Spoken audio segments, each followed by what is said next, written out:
We're live! Yay! Okay. Hello, everybody. Today we are going to be doing the live show for every day, or no, for another day, or right? It's every day. Every day.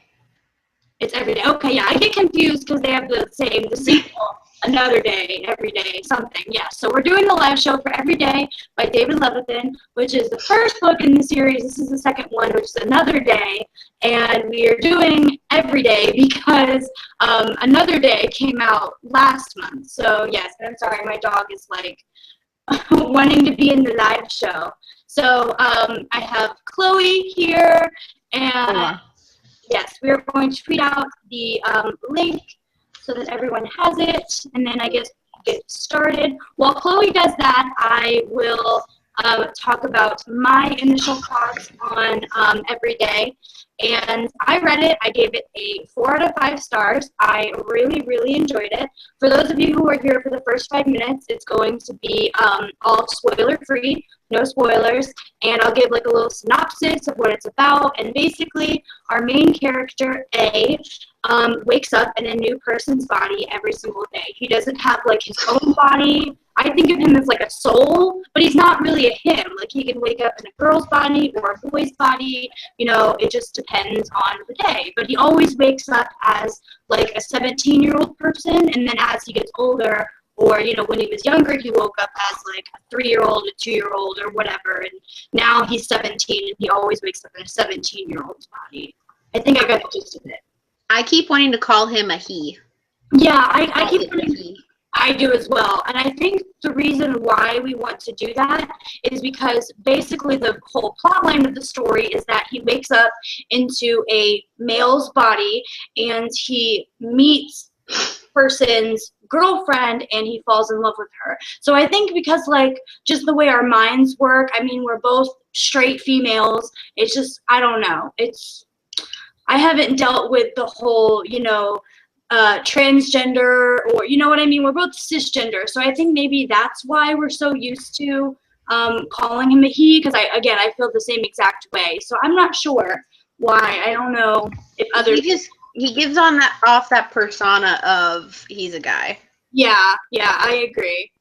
But he wakes up in female bodies as well, not just male. So I think he describes himself as not having a gender, and but yeah, I call him a he too. And I think for the rest of the live show, if we do refer to him as a he, that's why we're not trying to be like, I don't know, you know what I mean? Like, we're not trying to be not understanding of people who are gender fluid or something like that, if that makes any sense. Me writing my book review for this, I keep typing he on accident, but I also don't want to refer to him as an it. So I've been writing, until I have further notice, I've been writing he/she just for my sanity. Mm-hmm. Maybe that's something I feel like I should have looked that up. Like people who are gender fluid and who do not like associate themselves with one gender, what pronouns do they use? I think that's a good, you know, something to maybe talk about. If anyone's watching this, if you have any, you know, something to say about that, if you're gender fluid, what kind of pronouns do you use since you don't associate yourself with a certain gender? I don't know, because I've never dealt with that, so. My dog wants to play, and it is not playtime. Sorry. Okay, I've sent out links on both my channel and the group channel. Awesome. So do you want to go ahead and say what you thought about it and what you gave it, what star rating and stuff? Yeah, let me just log into my account real quick. Okay. Okay, so going into this book, I did not know what to think. Like, I knew what it was about, but I didn't really have any expectations. Mm-hmm. And about a quarter of the way through the book, I liked it, but I was still on the fence about it. Mm-hmm. And the entire time I kept wondering, how are they going to do a sequel to this? Because how? Right. And I ended up finishing the book, and I gave it a 5 out of 5 stars, I think. I don't know why. I feel like if I really like a book and it deserves 5 stars, I give it 5 stars. Yeah. I barely rate anything under a 4. Yeah.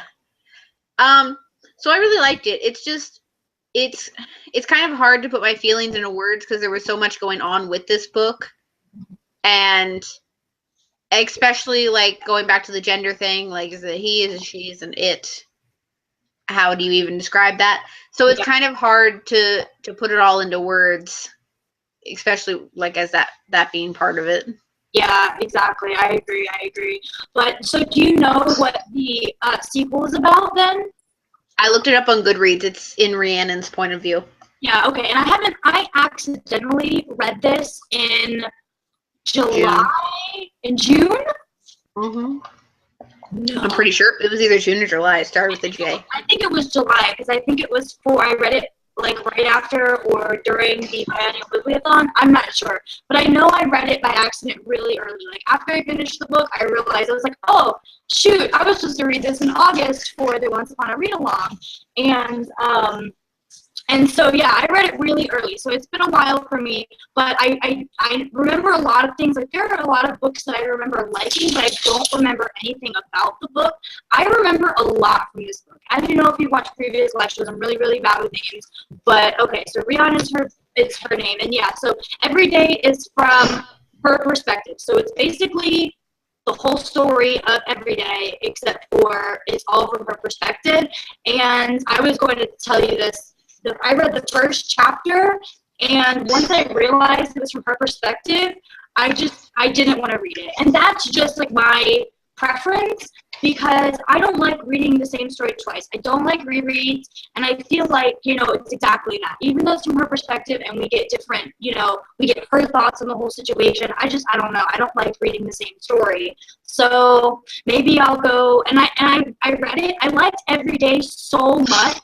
I won this and a giveaway, and it's an art copy. So I got it before it was released, and I read it directly after Every Day. And so maybe another reason why I didn't like it, why I didn't want to read it, is because I just got done reading Every Day, and it was just too much, or I don't know. I think I might try to read it again, but anyway. So that was basically what the sequel is about, and yeah. I'm reading the synopsis for Another Day on Goodreads just to double check that it is the just the same thing in her point of view. Yeah. And yeah, it looks like it is the same thing in her point of view. Yeah, it's the exact same story. Like it begins the morning that A wakes up. And I don't, did we cover that? The guy, his name is A, that's what he calls himself. Because, he wasn't, from as early as he can remember, he's woken up in different people's bodies. So he's like, he doesn't have a mom or a dad, and he didn't have a beginning, and no one named him, so he kind of like named himself over time and stuff. And I think like getting that backstory was really cool too. Like he mentions in the book how he remembers when he was little, waking up every single day in a new person's body, in a new home with new parents and new siblings, or no parents or no siblings. And that was really interesting to me. I really liked that we got that little backstory of how he remembers and stuff like that. I just had what I was gonna say. It happens all the time in a live show. I hate it. I kept being worried that when I'm kind of going into spoilers now, guys, so yeah, that's okay. Usually the first we've been in this for like 7 or 8 minutes now, so, and you guys kind of know the gist. I gave it 4 stars. Chloe said 5 stars. We both really enjoyed it, so go and read it. And now we're going to head into spoilers. So if you don't want to get spoiled, leave and read the book because it was awesome. I was kind of worried the entire time. Once he forgot to clear the search history on Nathan's computer, I was like, and he gave the email to the police. I was like, oh crap, here we go again, or here we go. Yeah. I was really worried he was gonna get like caught or something. But how do you trace something like that? You can't.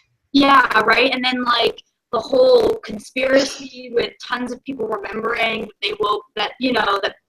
Oh yeah, a lot of religion was brought into this, and I don't even think it was brought in on purpose.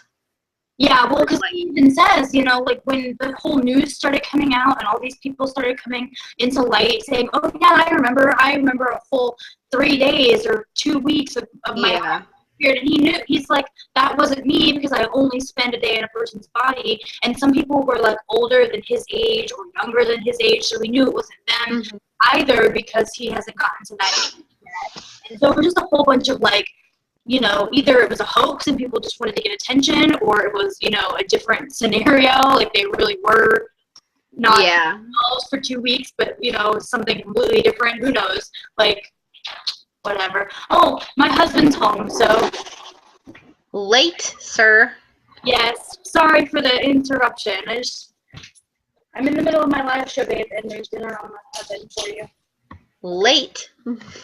That's okay. I think I told you probably got, like, stayed until 7 or something, right? Yeah, I got busy at work. But that's okay. There's a bunch of noise in the background. Don't mind that. So where were we? So, okay. Let's talk about the romance aspect of it with A and Rihanna, or Rhiannon? Rhiannon. Rhiannon, is that like how you Shannon with an R. Oh, okay.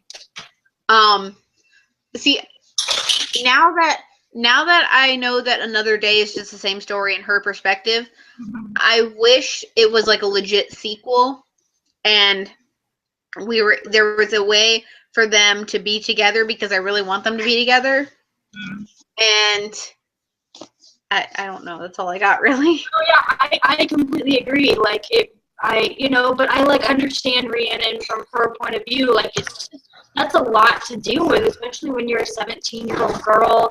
And like I think she had feelings for A and stuff, but like waking up and you don't even know who your significant other is or where they are, or what I mean? Like that's just insane. And I understand why she was like, that's just too much for me. I can't handle that. Like I get it. Like I don't know. I mean, their whole romance and stuff was cute, and I rooted for them, and I agree. I really want them to be together, but I think that David Levithan did a good thing. Like he did what any normal teenager would do. Would be like, dude, I can't deal with that. Like I just can't take that on. Like I have feelings for you and I want to, I just can't. I would do the same thing, I think, if I was in her, shoes or something. Yeah. Yeah. Now, this being my first David Levithan book, I actually really did like his writing style. Oh, I read Nick and Nora's Infinite Playlist. I want to read that. It was really cute. I liked that it's short. Like that was one of his books with Rachel Cohen, and all of his books with Rachel Cohen are very short, like 200 pages max. But it was really cute. I think I liked that book because it's set in like a very it was set in the local music scene, right? And then one of the guys I used to date was a band in a local band, and he traveled around like the areas and stuff like that. And so and that was the scene that it started in, and she related to the local music scene. And so I think I liked it a lot more than most people because I can relate so much to that local music scene where I spent my early adulthood, right after college or right after high school. I spent a lot of years in that early music scene. So I could really relate to it because of that, but it was still a good story nonetheless. And I really, really liked his writing style in that book, and I really liked it in this book. I think he's a great, great author. And this is coming from the person who doesn't like contemporary books. Yeah, for sure. Like we've read contemporary books in the past, and I don't know, the contemporary books that are fluffy romance, I don't like. Contemporaries that have to deal with unique situations like this, or serious situations. I love Ellen Hopkins. She talks about, drugs and prostitution and premarital sex and sex abuse and stuff like that. You know what I mean? If it's a serious topic and it's a contemporary, I enjoy it. Or if it's something I keep holding up Another Day because that's all I've got. But every day where it's not just a romance, there's another plot point to it that makes it that much more interesting. When we read The Fill-In Boyfriend, it was literally just romance. It had some other aspects to it, but it was mostly romance. So that's why I just didn't enjoy it as much as I enjoyed Every Day. And like you said, that's a great thing coming from me because I don't like contemporary. So yeah.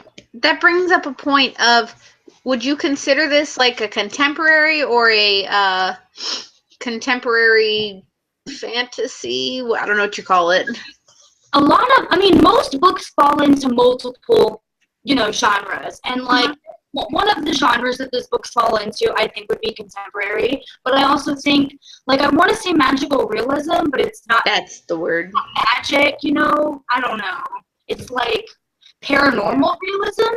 I don't know, something to that effect. Oh, let's look on Goodreads and see what it has listed. I am on Goodreads, actually. Yeah. Okay, I'll let you look it up. Then I was gonna pull it up, but you can go ahead. And it's because you know how the list on the right hand side of all the things. Yeah. Yeah.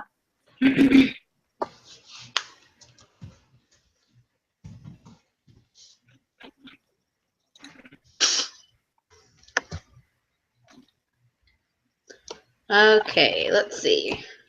Every day is considered young adult, contemporary, romance, fantasy, fiction, GLBT, science fiction, and magical realism. Yeah. Okay. So I get fantasy. That makes sense. You know, like maybe fantasy realism. Like I don't know. It's something realism. Like that makes sense though. What I really like that it's labeled as is LGBT.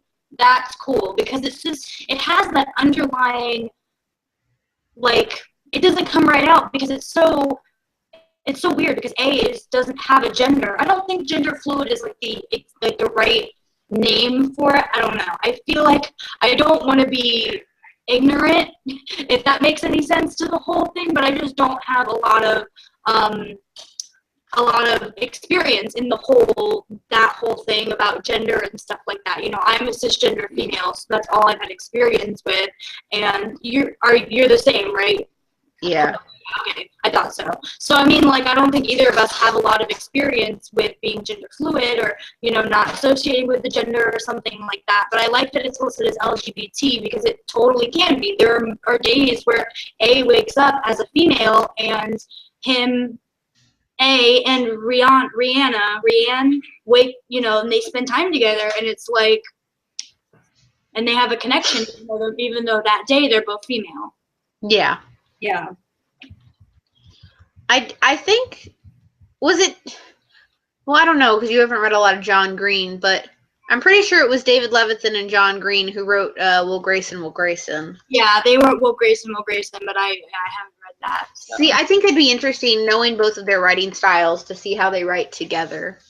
So Will Grayson that has a gay person in it, a gay guy, right? I think so. Now I'm gonna look it up again. Because I like both their styles of writing. Yeah. And I've really only read one book/book series written by two people, and that's Beautiful Creatures series.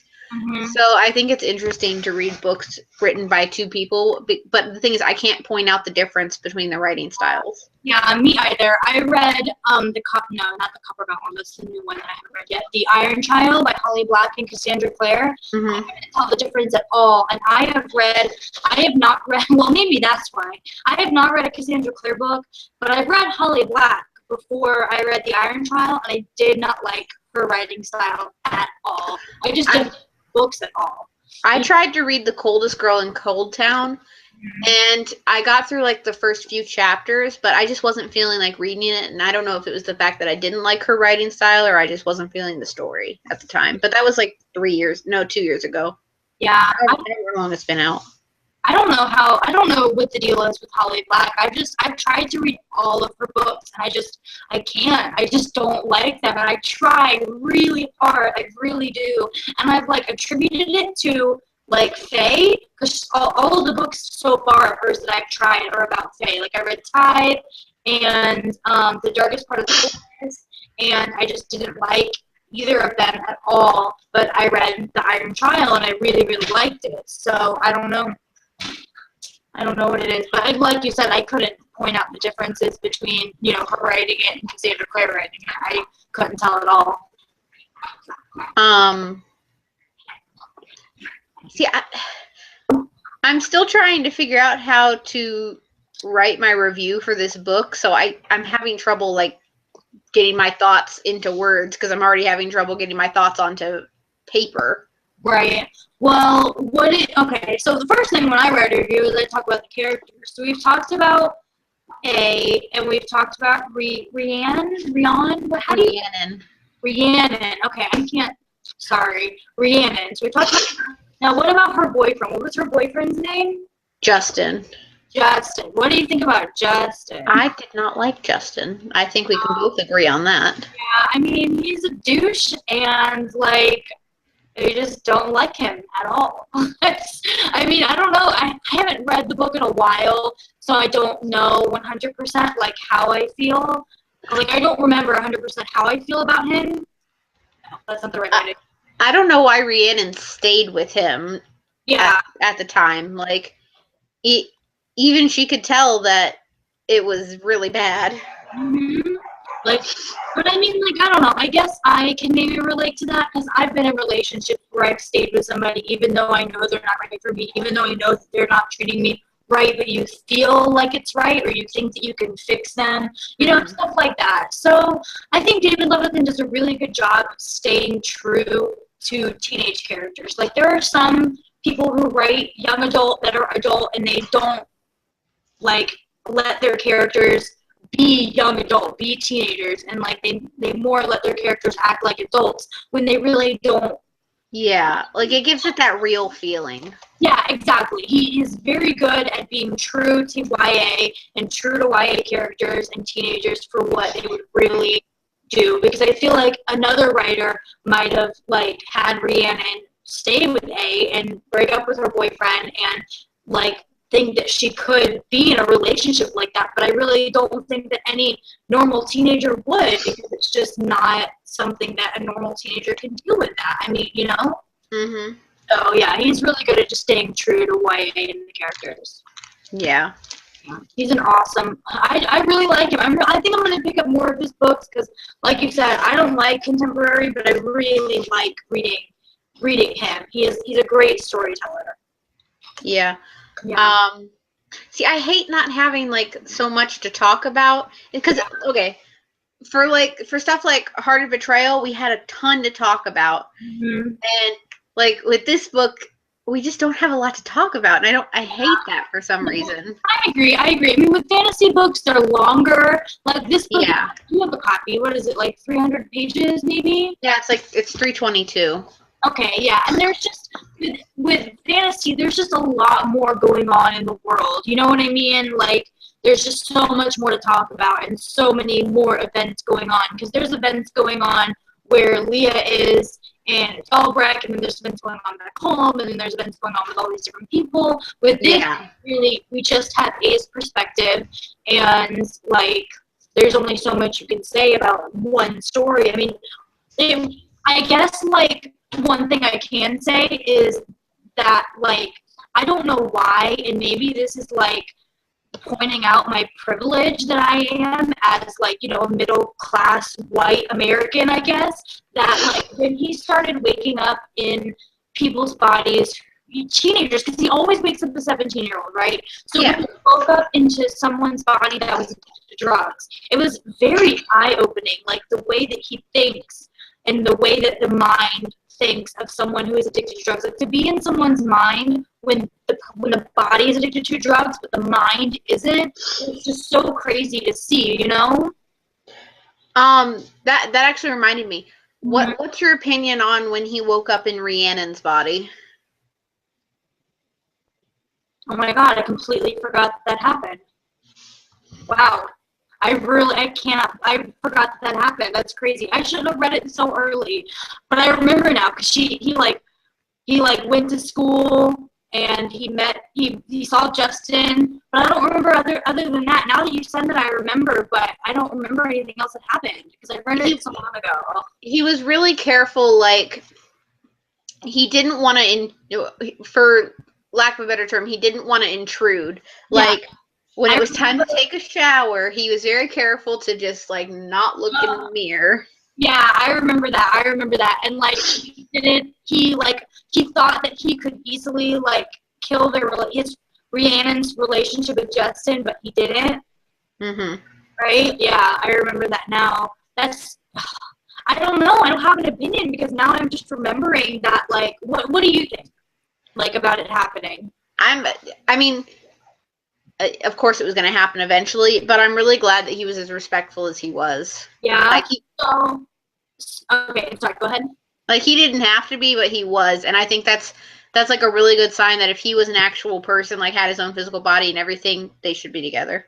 Right. So you think that it was, because like I remember now, that I wasn't expecting him to wake up in her body at all, but you were expecting it. You were thinking that was going to happen. I wasn't really expecting it, but I figured it like when it happened, I was like, well, it probably was going to happen eventually. Yeah, that makes sense. But like, I think it's interesting how he like always goes into someone's body that's in the area that he's in. Like he doesn't wake up in China one day and then wake up in Wisconsin the next, you know? So I mean, like, I guess I should have seen it coming, but I just didn't. I don't know why. But yeah, that's insane. It shows how much of a good ethical person he is by not wanting to like intrude on her personal space and like stuff. And now I remember, like, she woke up the next day and she knew that it was him. You know, she knew that she wasn't in her own body the day before. Yeah, because she remembered, and that's when we learned that he could like make people remember what they want to remember. Yeah, that's crazy. Didn't he wake up? Oh, I thought it was really cool when he woke up in the twins' body. Yeah. Like, one twin, and the next day he was like, oh my God, I'm the same person again. That's never happened. And then he realizes it was the other person. Yeah, so in a way he was kind of he was kind of the same person in a way. Yeah. Like he was in the same like household and everything for 2 days. Yeah. And I think it's amazing how he grew up to be such a good person because, like, you know, he had to teach that to himself. He had to, you know, learn to be respectful of another person's place, and he always did their homework and made sure that they were respectful to their parents, and he, you know, went to wherever the person needed to go that day to the best of his ability. And like, it's insane to be able to adjust even over 17 years is a long time, but I mean, you have to expect that for the first 10 years of it, he just can't comprehend it fully and doesn't really, you know what I mean? He tried to leave everything the way he found it. Yeah, you know? Exactly. And that was just like so good of him, like, you know, and to learn that on his own and not have parents guiding him to be a good person. He did it all on his own. It was just really cool. I liked him a lot as a character. He was just like, we keep saying he, but whatever. You know, he was just a good person. He was a great character, and like creating this character was like took such talent from David Levithan's, you know, standpoint or whatever. Crazy. Yeah. Mhm. And then the other thing I was saying, like, earlier on about, like, me seeing the different things that A experiences on a day-to-day basis. Like, one day he woke up as this woman who was 17, but, like, instead of going to school, she went to work. She got up at the crack of dawn and cleaned homes for these people's family. And, like, you know, so it's just, like, I don't know, like that stuff that you don't think about on a daily basis, you know, people your age who you expect that everyone your age goes to school and has extracurriculars and comes home to a roof and family and food, but not everyone does. And it's kind of, I don't know, it's kind of eye-opening. Yeah. At least, I don't know, maybe I'm just closed-minded, I don't know. I just don't think about other people like that. Is that bad? Did you have the same experience? I mean, Again, I'm going to the place where I can't put it into words. Reading it, I realized, well,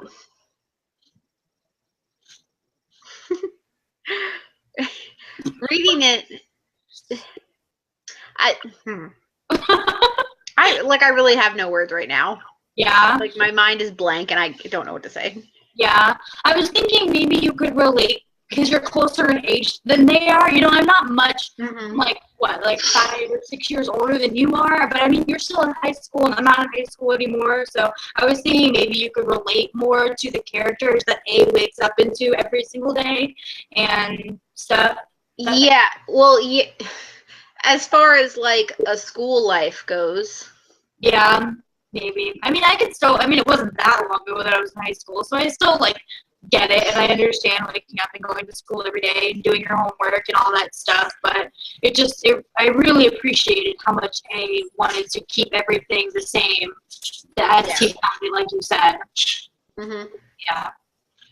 if that makes sense. So I'm trying to think of other things, like other topics about the book that we can think of. I can't think of any. This is what happens when we read contemporary books or semi-contemporary books. But I also feel like it's like really fast. Like, you know, we usually, other than oh my God, what's the name of the book? The Philadelphia Boyfriend. We've had the same opinion, on most of the books that we've read.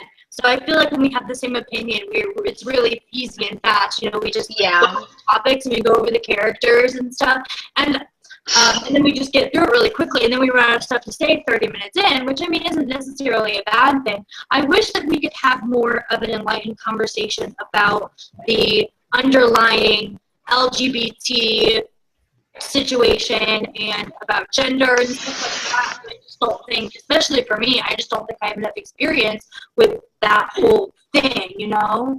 Yeah. I do think now is a good time to say what our next book is. Okay.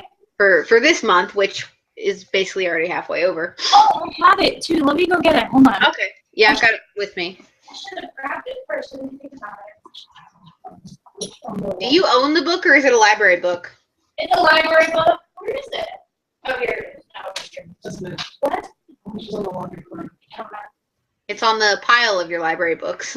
Yes, it is. So, okay. Sorry. Yes. 1, 2, 3. Okay. The Strange and Beautiful Sorrows of Ava Lavender by Leslie Walton. Yeah. And so, do you know what this book is about? I read the description before I agreed to us reading it, and then I completely forgot it. So I think I'm going to go in blind. Oh, yeah? Okay. Yeah. And our live show date is tentatively set for September 26th at 7 p.m. on the following channel. Oh, no, it can't on be this channel. It can't be September 26th, remember, because I have the convention. I thought we were going to do it on the 24th or the 3rd. No, I don't remember. I lied. October 4th at 7 p.m. on this channel. There you go. October 4th. Forgot about that. Yeah. No, it's okay. I'm really excited about my convention. I'm super excited. Well, I'm glad I have more time to read this now that I realize that. Yeah, there's like 3 or more weeks. So if you guys... It'll give me time to finish my 3rd Twilight reread. Yeah, and this is a semi-new book. It came out this year, but if you guys don't want to buy a copy, I am a huge, adamant supporter of libraries. So go to your local library, pick up a copy, and read it, because I've heard nothing but good things about this book. I don't think I've heard one bad review about this. So, and I think it's like a magical realism type book again. I don't know why I wanted to read something that was as short as Every Day. I don't want to read another big book right now. Yeah. This one's only 301 pages. Yeah, that's not too bad. I think why we picked it was literally because we were running out of things for us to read, and I really wanted to read a newer book, but we went with that one, which is like a year or two old, because Another Day came out last month. So yeah. We haven't figured out our October book yet. We need to do that after this. Yeah. If you guys have any opinions on what you think our October read should be, comment section down below. And if you guys are watching this at a later point in time and you want to join in, we have a Goodreads group that will be linked down below as well. That's a Goodreads group that we barely update. Yeah, I know. I've been thinking now we should start doing votes on what to read next, since we are so bad at coming up with stuff. You know what I mean? Yeah. Yeah, have a discussion on the Goodreads group and then see what people want to read, and then we'll read it. The only bad part about that is what me and you usually do is you're like, okay, I own that book, and I'm like, okay, I can get it from the library, so we can go do that. You know what I mean? Yeah, we kind of trade off. Huh? We kind of trade off, because I own this one, you don't. Mm-hmm. Neither of us own this one. Yeah, but I owned The Heart of Betrayal and The Case of Deception, and you didn't, so you had to go to the library and stuff. So yeah. I'm really tempted to sling this at the bookshelf right now. Try it. We'll try one more time and see what you get. Oh, okay. Why not? You should explain it while I'm doing it, though. Okay, so every month before the live show, Chloe and I will take like a hair tie and we'll sling it at our bookshelf to see what book it lands on, and then we'll pull it out and be like, okay, this is what it landed on. Do we want to read it next month? And it's kind of like a, random thing. Did Chloe freeze? I think Chloe froze. Well, if I didn't freeze, we'll go ahead and end it. And if you want updates on the like what we're reading next month and all that stuff, we have a Twitter, we have Goodreads, all that stuff will link down below. And we'll see you guys next time. Bye!